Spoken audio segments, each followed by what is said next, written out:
Señoras y señores, muy buenas noches. Bienvenidos a que hablemos de salud mental. Señores televidentes, buenas noches. Nuevamente en su programa Hablemos de Salud Mental. Hoy, como más o menos hace un mes, vamos a tener que hablar un poquito de esta cosa coyuntural, ya que la noche de ayer, o la madrugada de hoy, más bien sería más correcto decir, y hoy alrededor del mediodía, hemos tenido réplicas más o menos importantes, fuertes, de lo que hace un mes se convirtió en uno de los peores desastres que hemos sufrido en el país.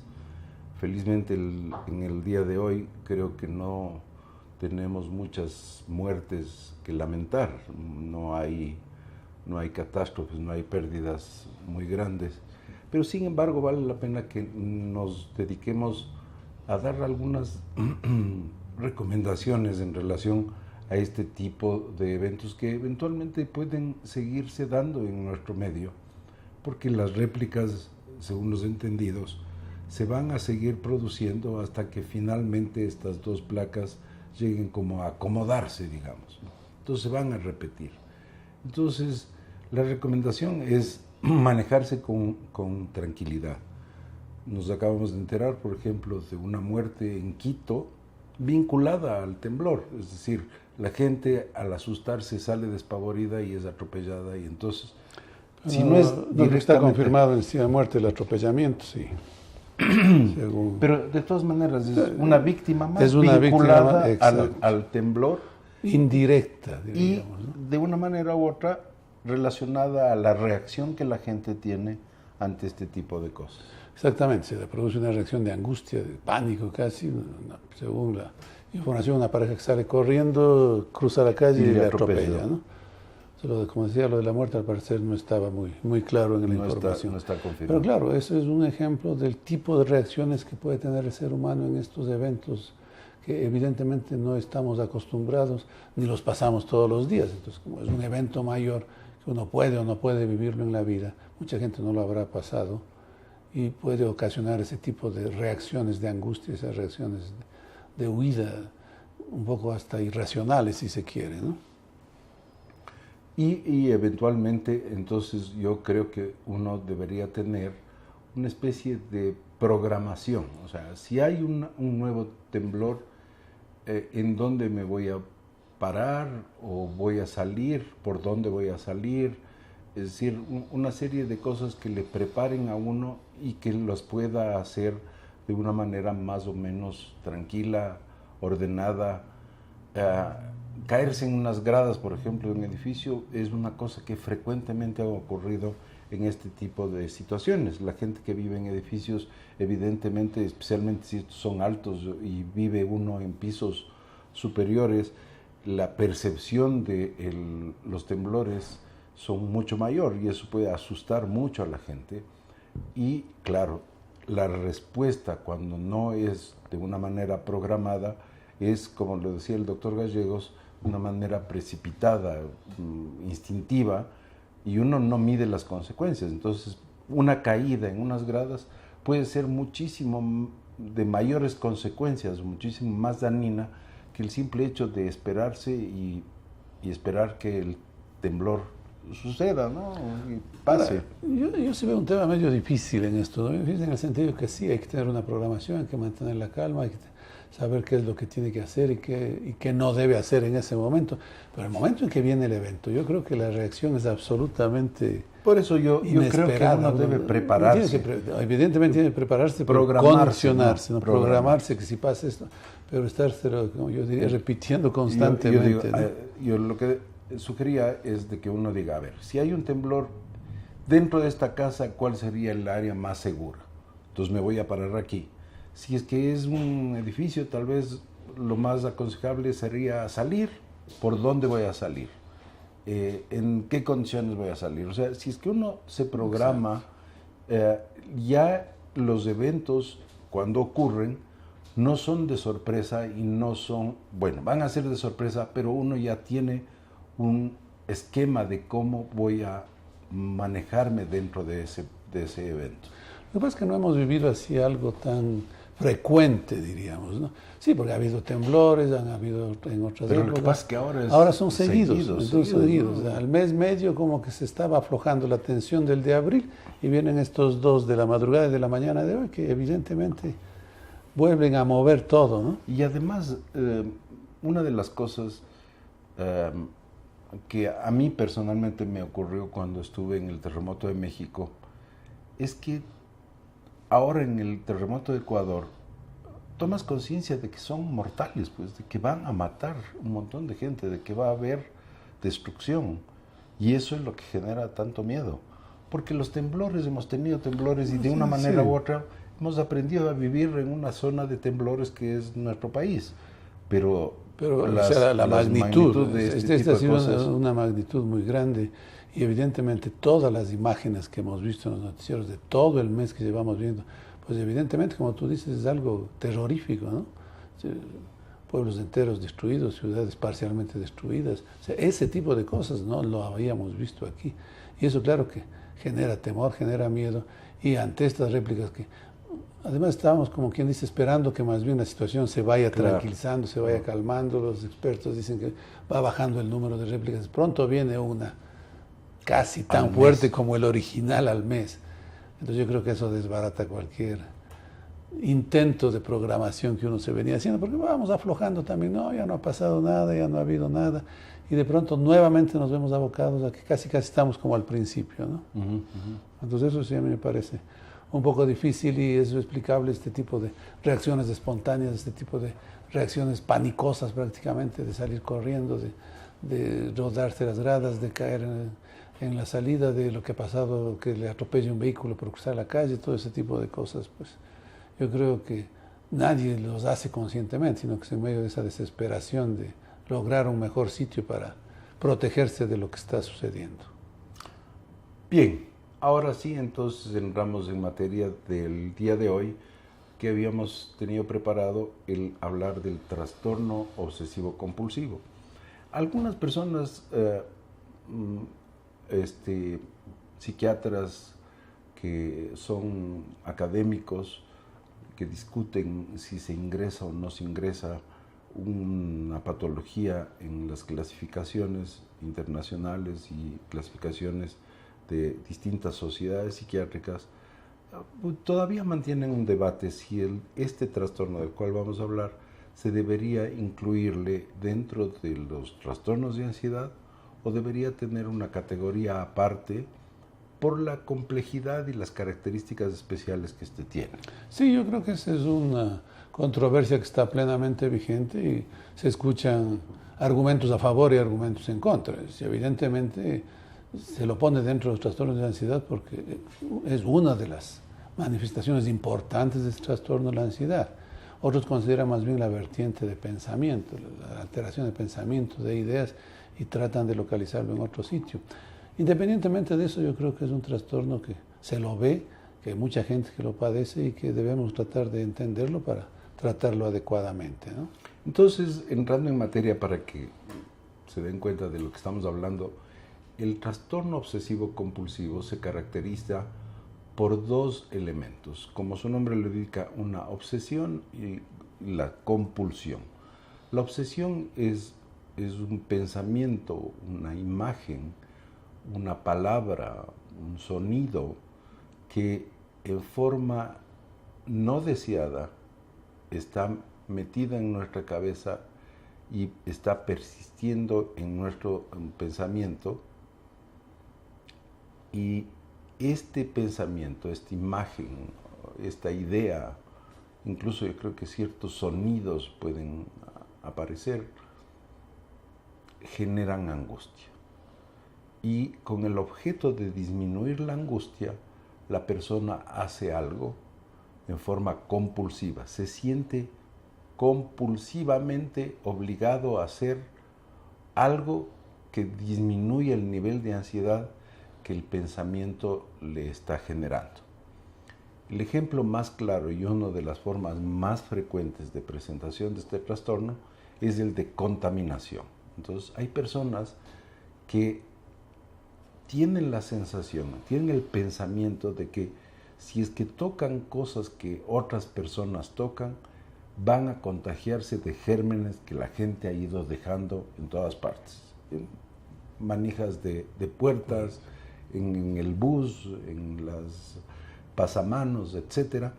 Entonces, tienen una angustia terrible de que sus manos están contaminadas y eso les lleva a la compulsión de ir y lavarse las manos. Y esto lo hacen todas las veces que sus manos han tocado algo que esa persona cree que podría estar eventualmente contaminada con gérmenes o cualquier cosa de estas. Y el problema es que esto se va agravando en cuanto a la tranquilidad que produce, porque sí, como tú explicas, viene el acto compulsivo, el lavado de manos en el ejemplo propuesto, y la persona aparentemente queda tranquila, pero luego, de determinado tiempo, muy corto o muy largo, dependiendo de la evolución del cuadro, nuevamente viene lo mismo. Y se dan verdaderos cuadros en los cuales el lavado de manos, por seguir el mismo ejemplo, se hace largo, se hace repetitivo y prácticamente ocupa buena parte de la actividad de la persona. Y además con el uso de detergentes, con el uso de jabones especiales, todo tendiente a controlar la angustia con ese acto compulsivo que le produce el pensar que puede haberse contaminado de tal o cual enfermedad, en un acto tan simple y tan rutinario como puede ser tocar la manilla de una puerta y abrir una puerta, ¿no? Inclusive de la casa mismo de la persona. Entonces,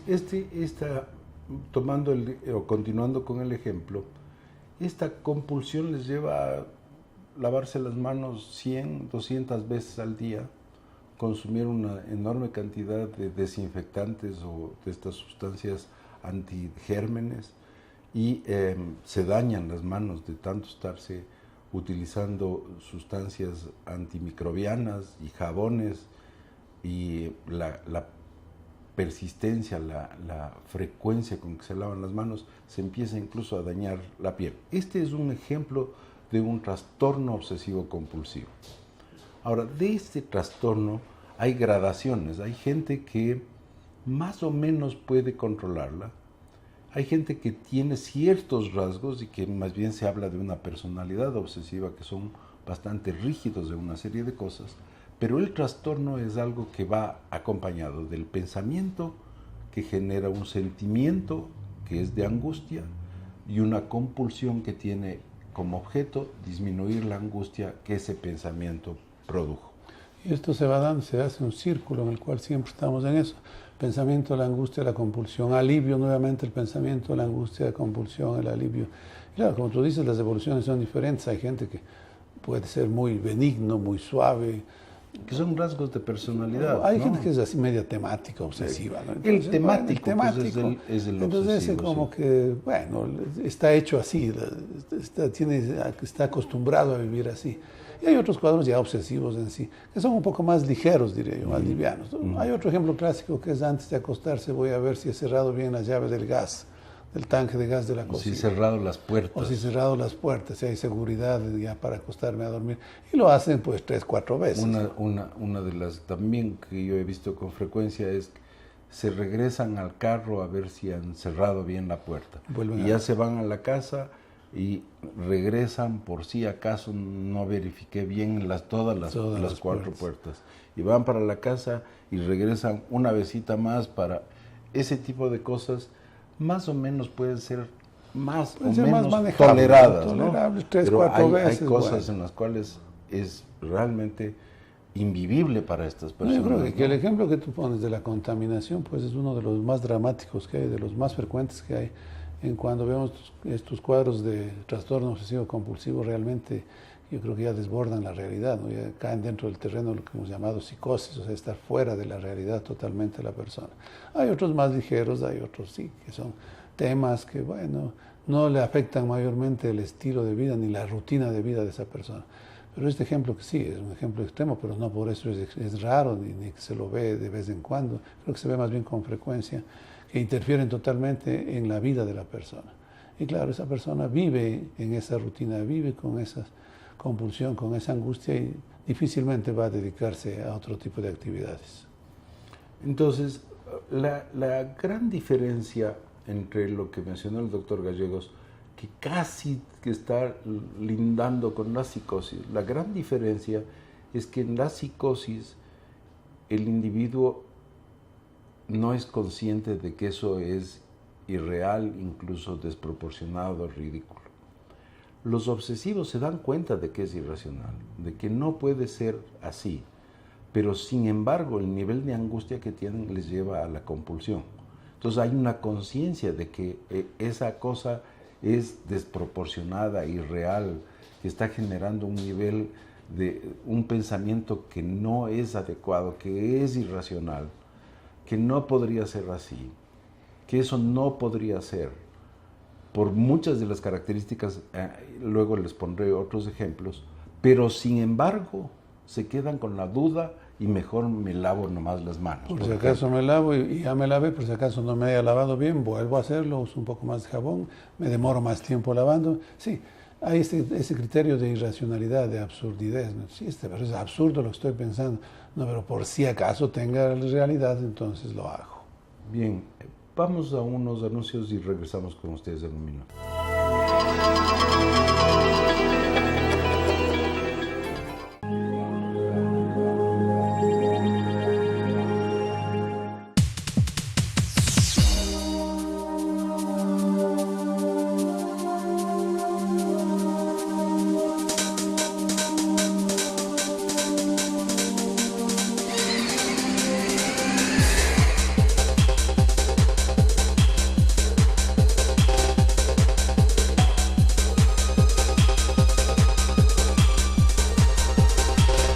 Telesucesos por Quequito TV.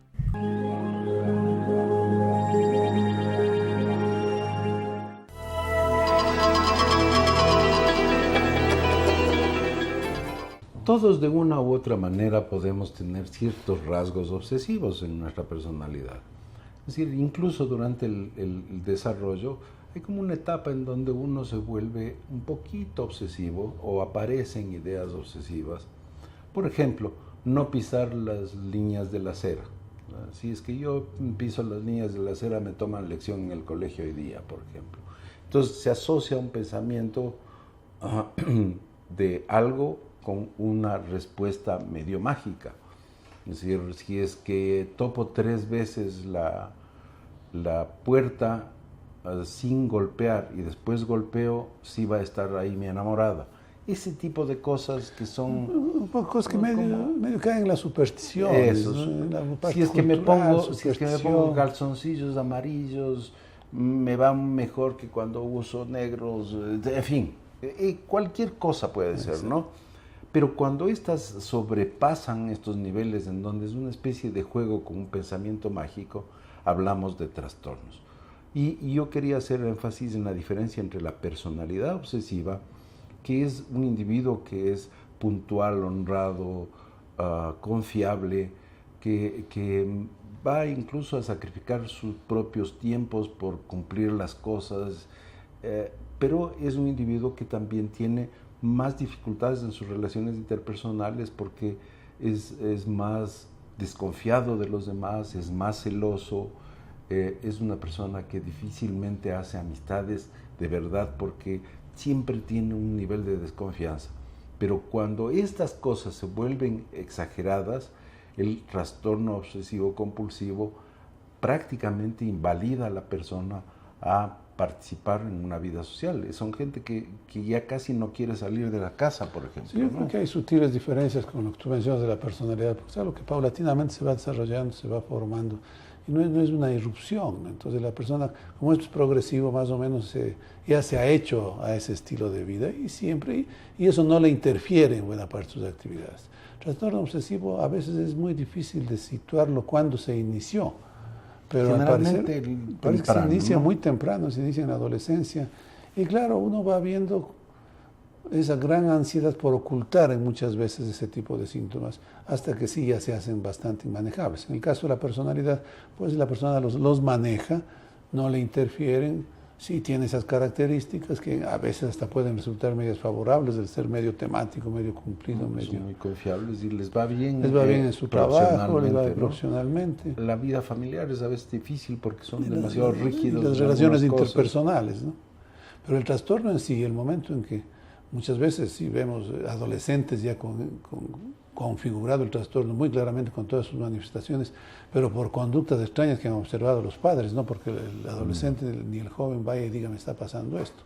Hay algunos reportes interesantes que dicen que alrededor de los 30 años es cuando uno diagnostica más claramente un trastorno obsesivo, pero ha estado 15 años atrás. De 15 a 19 años 15, hasta que haga la primera consulta. Y muchas veces el detectar el trastorno se lo hace por depresión, es decir, la persona acude en búsqueda de ayuda para depresión y haciendo la historia clínica uno llega a la conclusión de que hay una enorme cantidad de elementos de trastorno obsesivo compulsivo que llevaron a que la persona se deprime, porque son gente de una necesidad de control tan grande que cuando algo se sale de su control se producen unos niveles de ansiedad muy grandes e incluso depresión. A esta enfermedad se le ha llamado también la enfermedad de la duda, porque es la duda persistente a cualquier cosa y cuando se les satisface una de las dudas aparece otra, una nueva. Un ejemplo de esto, por ejemplo, es una chica que manejaba su coche a la universidad y tenía la sensación de que había atropellado a alguien en el camino de regreso desde la universidad a su casa. Entonces regresaba, se quedaba con esa duda, por el mismo camino. Y como no había habido ningún gente atropellada en el camino, la duda seguía y decía, seguramente ya le llevó una ambulancia o ya le llevaron al hospital. Entonces, el siguiente paso era llamar a varios hospitales y salas de emergencia a preguntar si no ha llegado alguien atropellado en tal sector. Y revisaba el parachoques del auto, si es que había alguna huella Dudas de golpe. Tras duda, y cuando se satisface una, aparece otra y aparece otra. Entonces es invivible para la gente que padece este trastorno, ¿no? Sí, se hace muy difícil. Ahora, en cuanto a rasgos de personalidad obsesiva, sí hay algunos que también como que a veces se acrecienta y luego la controlan mejor. Yo he visto también muy en relación con el estado de ánimo de la persona, ¿no? Y el nivel de estrés, ¿no? Estos síntomas la tensión, suben en estrés y casi desaparecen cuando no hay estrés. Y otro ejemplo clásico es en las relaciones de pareja, ¿no? Termina una relación de pareja y sigue ese pensamiento obsesivo de buscarle, de llamarle, de insistirle, que para la otra persona se hace bastante difícil. Y claro, entonces, esos son uno de los rasgos, por ejemplo, ahora que los jóvenes utilizan esto de las redes sociales, los llamados stalkers o perseguidores. Entonces están constantemente mandando mensajes o buscando datos sobre la persona en forma compulsiva, ¿no? Es una compulsión y una obsesión. Están obsesionados con una chica o con un chico y la compulsión es tener más información y más datos y más fotos y más cosas de esa persona. Ah, claro, eso hace ya... Y se convierte en un acoso. Un acoso. No son exclusivamente trastornos obsesivos compulsivos en la definición clásica, sino más bien un amplio espectro de obsesividad, ¿no? Como que es un gran círculo en el cual entran varias de estas modalidades, pero que tienen básicamente esa persistencia en el pensamiento, en la ideación, en hacer tal o cual cosa, en acosar a la chica, en perseguirle, en llamarle, en averiguar algo y generando ansiedad si no logran hacerlo, ¿no? Como se darán cuenta, este es un trastorno realmente, primero, muy, muy interesante, abarca muchas áreas, desde la afectiva, la ansiedad, el pensamiento, y vamos a continuar en el próximo programa porque el día de hoy se nos quedó corto, sobre todo la parte de tratamiento y demás. Así lo haremos la próxima semana. Buenas noches.